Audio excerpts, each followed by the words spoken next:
Hello and welcome to Podjunction podcast, where podcasters learn to grow their business.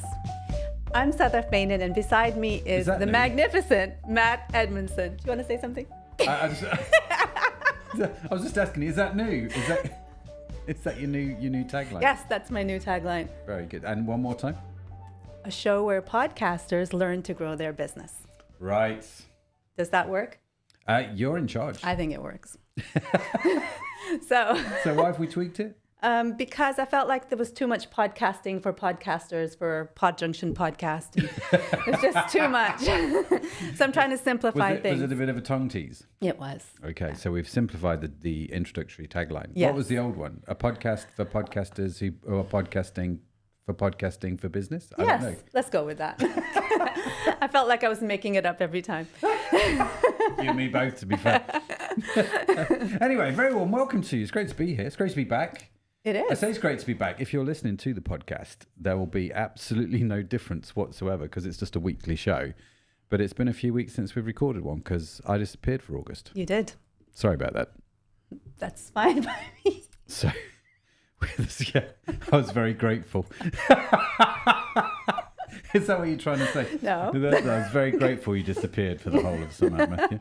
And so, yes, now we're back and you're drinking your gin and tonic. Just to be able to cope. Back in the studio recording again. It does feel like a while, though. It does feel like a while. It does. And we have a table again.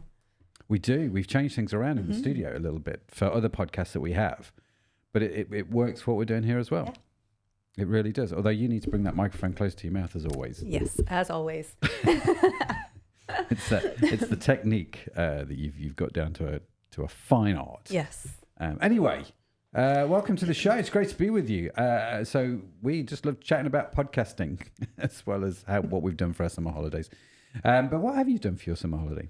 Well, it was pretty low key this year. We just went away for a week to Wales, North Wales. So that was nice, yeah. We actually got some sunny days. Did you stay with family and friends or was it? No, we rented a cottage. Ooh, it's very posh. Very posh. I was in Jersey this summer, which was lovely. Again. Yeah, although Sharon said to me and Zoe said to me, my daughter, and Sharon's my wife, both said to me, I think we should go somewhere different, Matt, because we've only been going to Jersey since the kids were like, I guess since Zoe was about 5, maybe. I don't know. We've been going about 12, 13 years every summer. So I think everyone's going, can we go somewhere different next year? Is that why you had a day trip to France? Yeah. Well, we'd never done it. Bizarrely, if you don't know anything about Jersey, I wanted to say Jersey. I'm not talking about New Jersey in the States. Just to be really clear, I holidayed in Jersey, which is a small island off the north coast of France in something that we Brits like to call the Channel Islands. And it's like an hour away from France. And so all the years we've been going, we'd never done the day trip to France, but we did this year. Nice. Which was lovely. So there and back in a day to France. Got the morning ferry out, got the evening ferry back. Had some crepes. Had some macaroons. Got to practice my Del Boy French. Which is never a good thing. But yeah, it was good. It was really good. So anyways, great. Welcome back. It's great to be back. Well, I'm looking forward to getting back into the throw of things. Yeah. And so this is the first week back, and the second week back. Second week. I was going to say, because we did a whole bunch of podcasting last week, but we didn't do any Podjunction podcast last week. That's right. So anyway, it's good. So what have we got going on today? So today we are kicking off a 4-part series, which features insights from Jaryd Kraus, who is the host of Buying Online Businesses podcast. And in this particular episode, we're going to be learning about how to earn the trust of your audience and attract and retain the attention of your listeners with content that resonates. And finally, how to use testimonials to showcase your expertise and build credibility for your potential clients down the line. Have you ever shown that whiteboard? No. Okay. We're not going to. Oh. We're moving on. So state-of-the-art technology in this studio. Underneath the camera is a whiteboard with the 3 things that we're talking about. Yes. Which I think is awesome. I think it's really, really cool. It's just like, it's very analog. Yes. We like analog. And it's a constant reminder of what we're going to talk about. And even I can read it So yeah, I made it a bit bigger this time. Matt and his dodgy reading eyes. So yeah, Jaryd is a great guy. Actually, I've been on his podcast. Mm-hmm. He's been on the e-commerce podcast. So we did that whole podcast swap thing. He lives this life where you're kind of like, I'm a little bit envious. Yeah. Surf's up, dude, right? So he gets to travel the world, surf wherever he goes, and run his business. He's got one of those sort of digital businesses where he can do that. And so love talking to Jaryd. So shall we get into his clip? Yes, Let's do that. Without further ado, here is the mighty Jaryd Krause. So Jaryd, to kick off, can you tell us a bit about how you got started with podcasting way back in 2019, I believe? Yeah, 2019. So it wasn't an ideal path for me. I mean, it has been, and looking back in hindsight, it's the best thing I could have done. But I got started because I had built out a business that was single source dependent and reliant on getting leads from Facebook ads and selling them into a program that I had created. And Facebook turned around and shut down my ad account. Now, I'm in the make money online space. I help people replace their income. And there's a lot of dodgy players in that space selling and flogging courses that are not super valuable, which is unfortunate for me because it does make it harder being in the make money online space. And so with that, a lot of accounts got flagged and you need to be very careful. Back then, even now today, you still need to be careful with the language you use in your advertisements. So my account got shut down. They thought I was doing some dodgy stuff.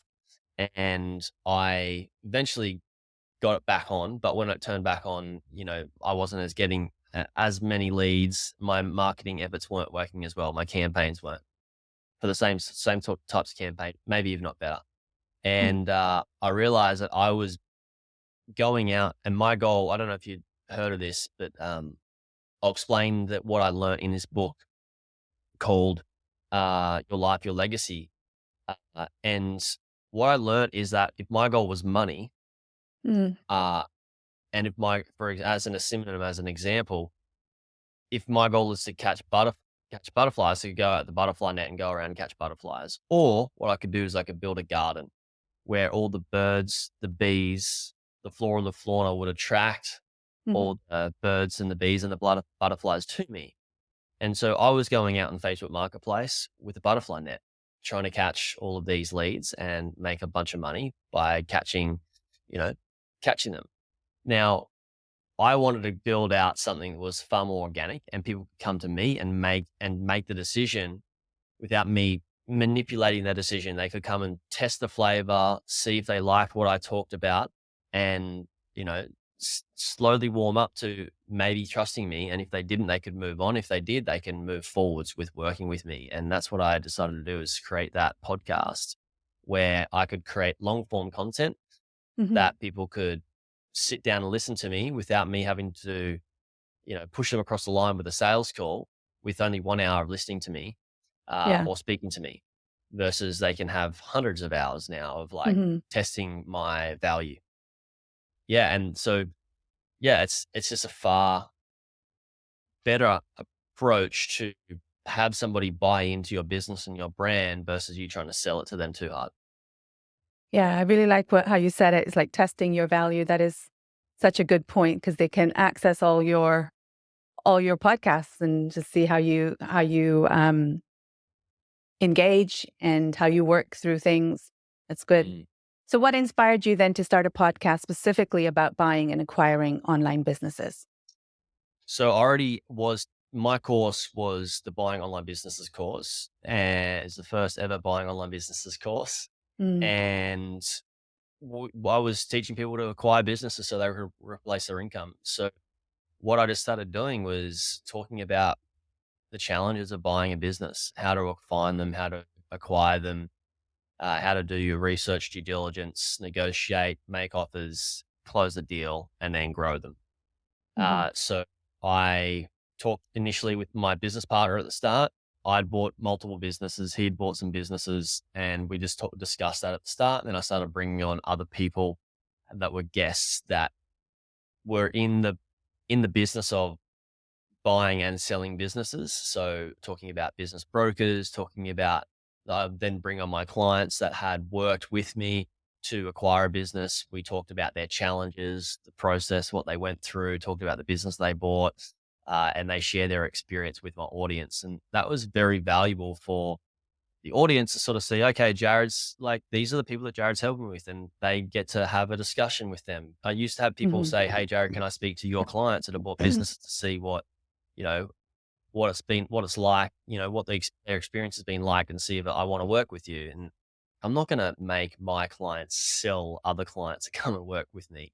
So I started interviewing them, and they can go away and view that as well. So it's a bit of a mix of both now. It's like, it's changed and evolved over the years as my business has grown as well, like different guests and different style of conversations based on different topics. If that got you curious and you want to catch the full episode, be sure to subscribe to the show. We've got plenty more great conversations coming up.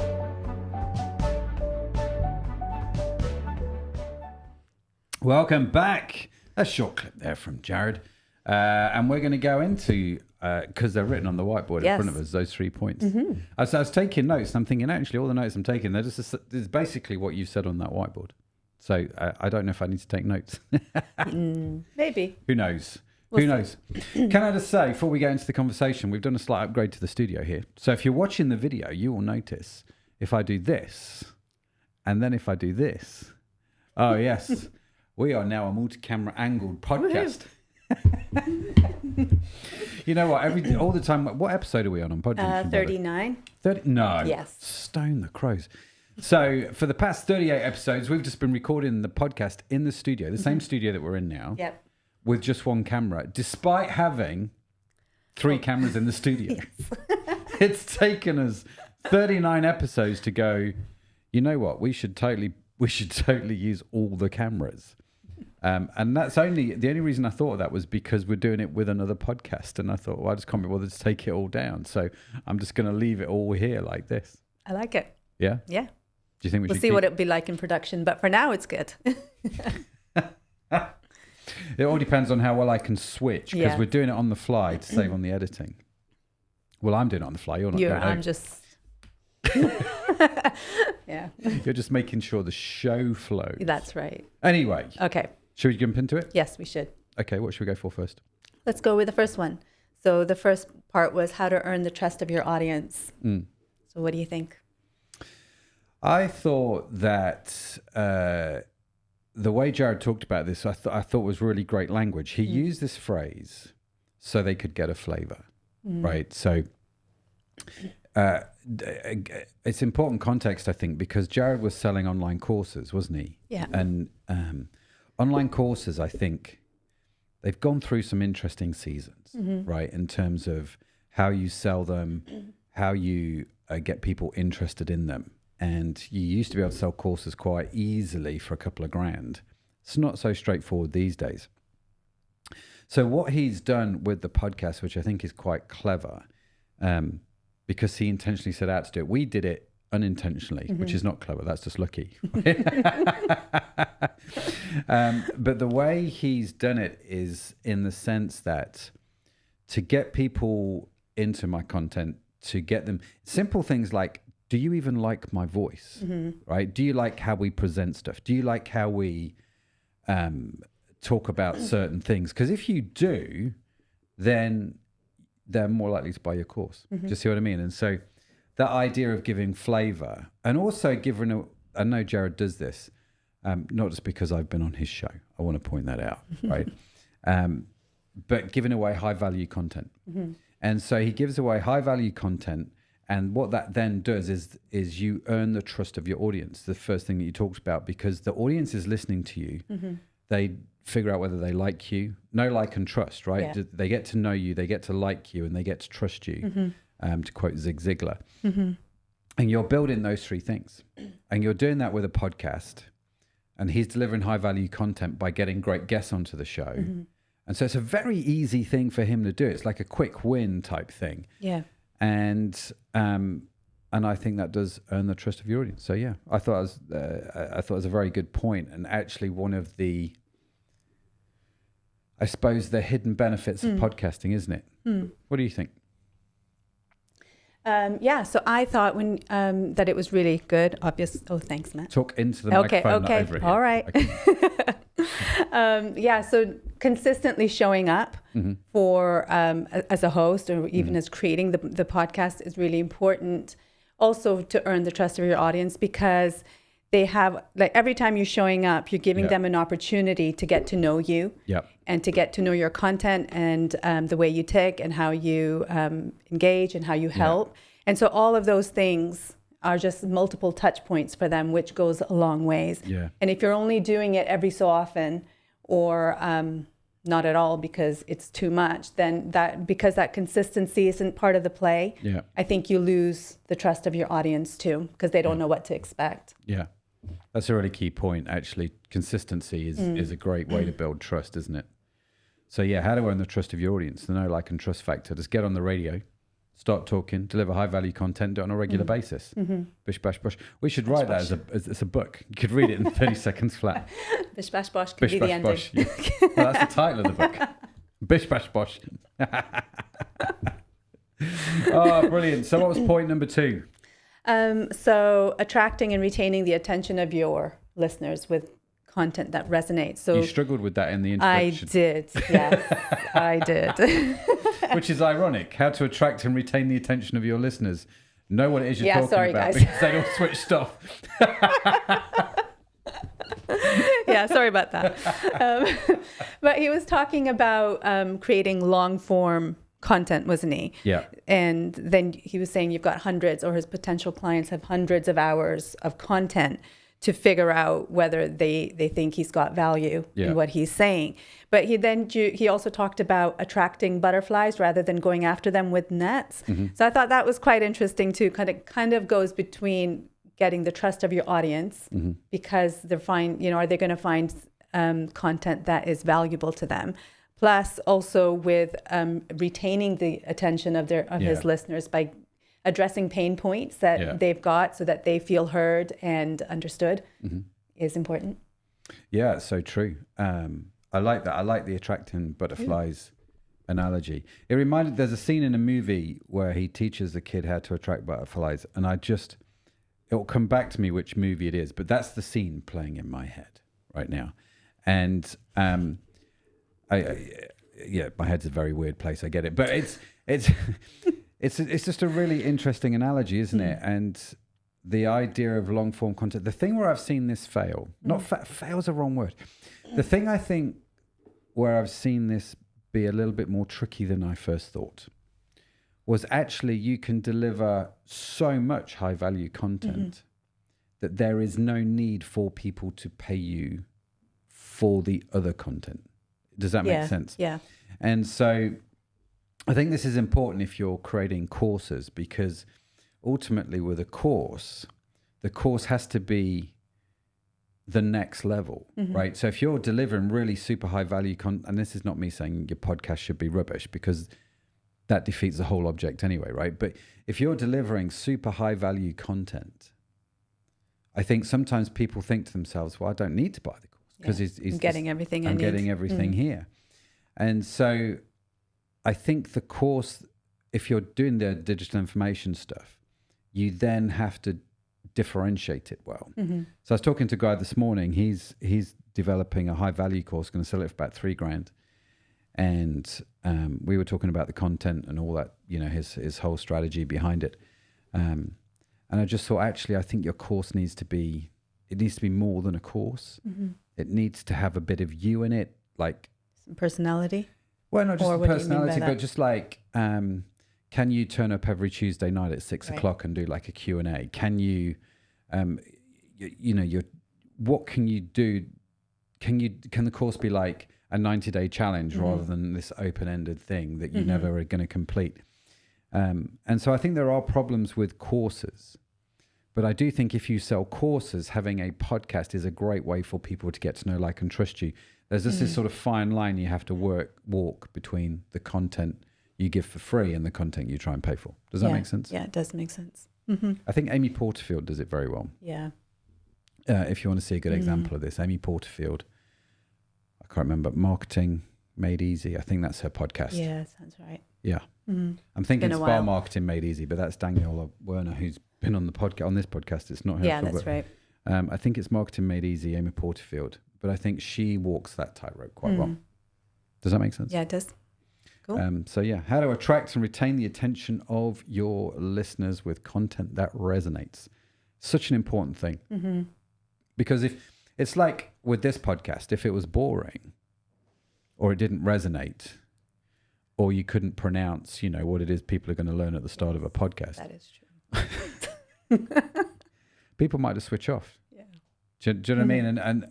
And that said, it might be really hard to get them back. But I think if the content is good and it resonates, there's this journey that people go through from a one-time listener to a two-time listener to maybe they then subscribe to the show and they keep up with it, and you get someone who's maybe a bit more of an avid fan.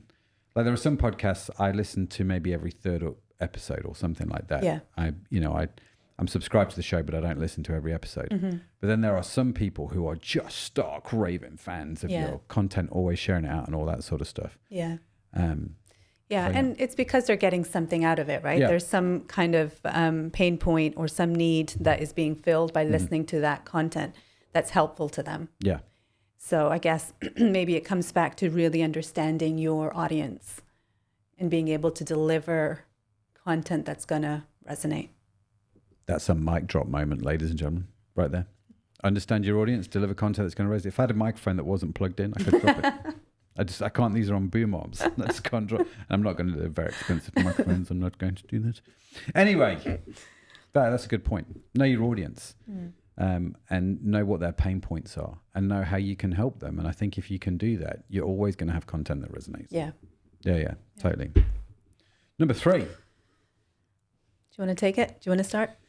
How to use testimonials to showcase your expertise and build credibility with potential clients. I thought this was not his most interesting point, but this is something I don't think we've necessarily talked about on the show before, whereas I know we've talked about know, like, and trust, and I know we've talked about content that resonates on many occasions. But this, I thought, was genius. I mean, this was utter genius in the sense that he is featuring his clients on his podcast. And the more you think about that, the more genius that is, because they're talking about themselves. So you're profiling your clients so they feel great. You're giving them a good experience, so they're going to stay with you. You're building that relationship, all the things that you can use podcasts for. But you're also hopefully going to get them to talk about what it's like working with you, or not necessarily in detail, but get some kind of references, or a listener's going to get some inclination that actually this client quite likes you and they've got on well with you, even if they're not talking directly about the service or what it was like to work with you. Do you know what I mean? And I think that is genius. Yeah. And I think I don't know if you were touching on this before. Maybe it was something else we were listening to, but you can totally steal my idea. Okay, great. But it's, about the tone and getting to know, like, and trust the host. Yeah. It's kind of like that with the host's guests as well. So like if you're listening to a podcast and the guest isn't really like, you can't really relate to them. And so the content then kind of becomes redundant for you, right? You don't really care to listen to it. You just skip it. But and I guess that's something else. If he's using his own clients to come and talk, then other people who are considering him as as a partnership, business partnership, then they can probably put themselves in that client's shoes, and that bridges that gap so much quicker, doesn't it? It does, yeah, on so many levels. It's really clever, really good. And again, you can keep thinking it through. All the things that we've talked about on this show apply here. So you're profiling your client. They feel good. They're going to share the podcast out, hopefully, on social media. Or the chances are, if they're your ideal client, they're probably connected with people who also will be your ideal client. And so you're reaching into their market. It's like you're almost getting referrals from them in an indirect way. Do you know what I mean? So there's all these amazing benefits. Yeah. The one thing that I have heard people say is, I don't want to tell my competitors who my clients are, right? So they'll be like, I don't know if I'd want my clients on the podcast because I it's almost like I want to keep it secret. I want to protect them from the wolves of my, who are my competitors. To which I would probably say, actually, I think your competitors probably know who your customers are anyway, especially if that competitor's worth their soul. Yeah. And if you're delivering a good experience, then the customers are going to say, it's not like your customers don't know about the other services. Yeah. Right. I think it would be, it's almost naive to think that way, that we can put somebody in this sort of protected bubble. But I think if you've got a really good client who is really for you because they've had a really great experience, and you are going to help that by doing a podcast with them, it benefits them, it benefits you. I think actually client features on podcasts is a really good idea. We should probably do that more, to be fair, than we have done. But I think it's a really, really good thing. I think this actually another brainwave, just another moment of revelation. This will work really, really well for e-com brands. So when we talk about podcasting for e-commerce, which I think is a different, it's a topic in its own right, isn't it? And we have our own e-commerce businesses, and using podcasts to grow those businesses uses a lot of the strategies we talk about in this business, but I think it's got a lot of nuance and subtlety on top of that as well. But featuring your clients on that podcast, is a really clever thing. Like, what problems did you have? How did this product solve your problem? These aren't direct questions, but in essence, this is the story you're going to get out of them. What's been the net result? What's been the transformation? What do you wish you would have known? Because everybody listening to that show is going to be people either who are clients, customers. Don't call them clients in e-commerce. Do you call them customers? They're either customers of yours or potential customers. And so getting them on the podcast to talk about that gives you those testimonials. You can obviously use the video in reels and ads and all kinds of stuff. I think it's a super, super clever idea. Yeah. You got anything to add to this? No, that was great. Can I add one more thing? Yeah. You sure? Forgotten what I was going to say now. I genuinely have too. That was a really good idea about featuring your clients. What was I going to say? I don't know. It'll come back to me. It's a really good point as well. The bottom line is, I think, get your clients on. Oh, that's what I was going to say. Yeah. It's come back to me now. So testimonials, right? Getting people to testify or give a testimonial or a testimony, or what other language do we reviews? Those kind of things. We have found it is really, really hard to put a camera in front of your guest face or whoever you want to give a testimony. It's really hard to put a camera in front of their face and go, give us a testimonial. And they look at the camera and go, I don't know what I'm supposed to say. I don't know what I'm supposed to say. And especially if they're not used to it, right? But I think podcasting, they don't have to come prepared in many ways because it's all on you to ask the right questions, right? Yeah. And so getting people to give a testimony, to give their story, is so much better in the podcast format because you're asking them as opposed to saying, please dictate. Yeah. And it also means that the story they give you is going to be much more complete. Yeah. Much longer content rather than the 20 seconds. Yes, I used Matt's services and he was really good. He's a really nice guy. Do you know what I mean? Yeah. It just goes deeper than that because you are asking those questions and you can they'll be vulnerable and all that sort of stuff. Yeah. And I think it's very hard to get people to do that on their own. But when you're interviewing them, man alive, does that change it? Yeah. And I guess like listening to you speaking, it kind of made sense in that it's a demonstration. So them being on the podcast and talking about the services and even the testimonials or reviews, as you're saying, it's a demonstration of their expertise. So it's more than just theory when they're talking about it. It's actually got proven benefits of how it's helped them, which then again has a knock-on effect with other potential clients. Yeah. Basically what we're saying is that I can only see nothing but good side. Yes. If I'm missing something, do write in and let us know what we've missed. You can reach us via the Podjunction website, podjunction.com. But just, be nice in tone when you tell us what we've got wrong. But that's okay. We would generally love to hear Matt's from a you. sensitive soul. I really am. You can't be sensitive and work with Sadaf. You cannot. It just can't be done. You're going to go home crying every night is what's going to happen. Brutal, man. Brutal. Anyway, enough about that. Anything else you want to add? What have we got coming up next week? Second part of Jaryd Kraus. Second of part. 4. Yeah. Second of 4, part 2 of 4. Done, done, done, done. And when does the full episode go out? In about 4 weeks. In about 4 weeks. So, or something like that. You don't know, do you? No. Okay. So we've got 3 more podcasts to record with the clips from Jaryd's interview. After the way we do it, if you don't know, if it's, by the way, if it's your first time with us, very warm welcome to you. The way we do this is we have little clips from guests like this. We chat about them, think about what it means, what it means for us and the podcast. And once we've done about 3 or 4, usually, we then play as a bonus episode, you get the full shablam interview that you did with Jaryd. Without us butting in. Well, yeah, especially me. Especially me butting in. Yeah, you still butt in because you're interviewing them. But I butt out. So do stick with us for that if you want to hear the whole interview with Jaryd. But that's awesome. So coming up next week is Jaryd Krause. Again, part 2. Yeah. Anything else from you? Nope. Good. Awesome. Well, I think that's it from us. Thank you so much for joining us this week. Have a phenomenal week wherever you are in the world. We'll see you next time, I guess. Yeah. Bye for now.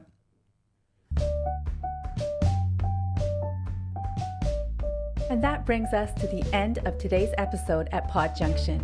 If you've enjoyed the insights from this episode and want to hear the full conversation with today's special guest, don't forget to visit podjunction.com, where you'll find more information about how you can join Podjunction cohort.